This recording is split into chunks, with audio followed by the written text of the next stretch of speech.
I have no issue with employers saying, I'll listen to your point solutions, but if we choose not to use them, I want a financial proposal based on you paying claims the way I want you to pay claims and integrating with the vendors that I want you to integrate with, right? That is what I mean by an independent third-party administrator, someone that's independent in their thought. That doesn't mean they don't have great solutions and great strategy, and that we should allow them to present those strategies, but they should be willing to work on the basis that you deem appropriate for you and your employees and the point solutions that you procure.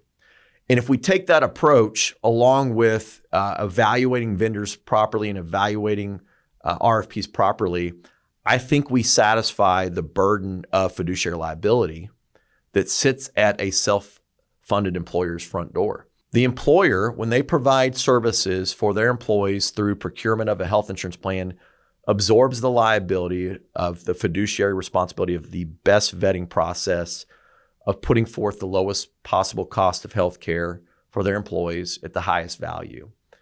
And if we do all these things, I think there's a strong argument that they are taking that fiduciary liability very seriously, and that the attorneys I've talked to, the ERISA attorneys, would say that there's going to be a lot of risk today around fiduciary liability, the way we've procured benefits historically.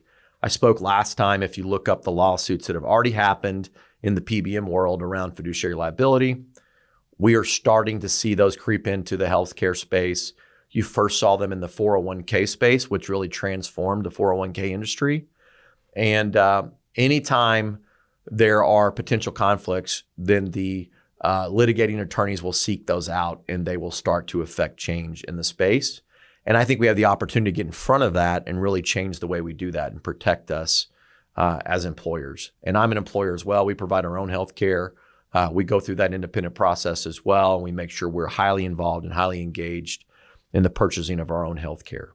And so I wanted to make sure we talk about that. There is an importance to really get behind this movement of making sure we're acting in the plan's best interest, and the plan is representing our employees and our patients and our members.